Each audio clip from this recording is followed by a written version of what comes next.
Mr. Bean, Blackadder, call him who you like. We like to call him Rowan because he's a friend of ours and he's a friend of motorsport.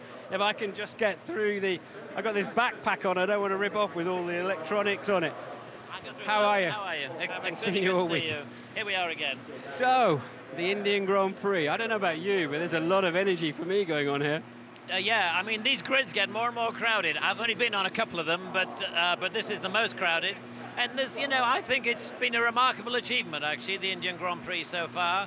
Because it's not an easy country or an easy society in which to make this kind of thing work.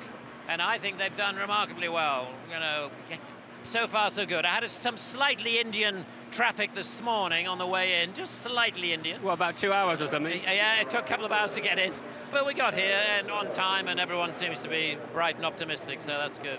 So you're here cheering for McLaren then, presumably? Yeah, I'm afraid, yes, I have an instinctive allegiance towards McLaren for all sorts of different reasons.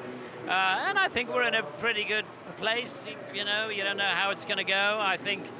But I think Lewis is in good form. I think he's in better form than he has been for some months. So I think they're optimistic. Well, we've seen him not looking as happy as he has been. Have you spoken to him this weekend? I've spoken to him a bit. I mean, I don't claim any great intimacy with him or with his thoughts, and I would describe him as slightly reflective.